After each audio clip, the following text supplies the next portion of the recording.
Guys రీసెంట్గా నేను కొన్ని వీడియోస్ చేస్తూ ఉంటే కొంతమంది మిస్అండర్స్టాండ్ చేసుకుంటున్నారు. అశోక్ నగర్లో ఉన్న ఒక పర్సన్కి అటాచ్ చేస్తూ ఉన్నారు. అండ్ వాస్తవానికి నేను హోలిస్టిక్ వ్యూలో మాట్లాడుతూ ఉన్నాను, which is not related to, అంటే మేబీ అయ్యి ఉండొచ్చు, అయ్యకపోయి ఉండొచ్చు. హైదరాబాద్ అశోక్ నగర్ నుంచి మాట్లాడతలేను. అండ్ బెంగళూరులో చంద్ర లేఅవుట్, ఢిల్లీలో రాజేంద్ర నగర్. సో ఇలా ఏంటి అంటే ఒక క్లారిటీ చెప్పాలనుకుంటున్నాను నేను. అండ్ ఏదైతే నన్ను కొంతమంది అప్రిషియేట్ చేసి ఫోన్ చేసిన వాళ్ళు ఉన్నారు, చూపించిన తెగోకి. ఇంకొంతమంది నచ్చిన వాళ్ళు కూడా ఏంది నీ కథ ఏంది, ఇంకా వల్గర్గా కూడా మాట్లాడడం జరిగింది. అండ్ బోత్ సైడ్స్ ఉన్నాయి. ఇక్కడ ప్రతి ఒక్క వ్యూవర్కి, స్టూడెంట్కి, లేకపోతే నేను చెప్పేది ఒకటే ఏంటి అంటే, మీ డబ్బులు పోతే ఆ బాధ ఏంటనేది మీకు తెలుస్తుంది.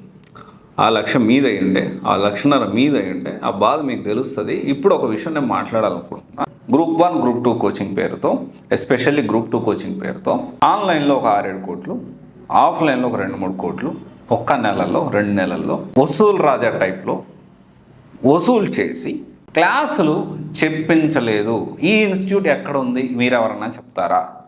ఇది హైదరాబాద్లో ఉందా, విజయవాడలో ఉందా, లేకపోతే హైదరాబాద్లో ఉన్న దిల్సుఖ్ నగర్లో ఉందా, లేకపోతే అశోక్ నగర్లో ఉందా, లేకపోతే వైజాగ్లో ఉందా?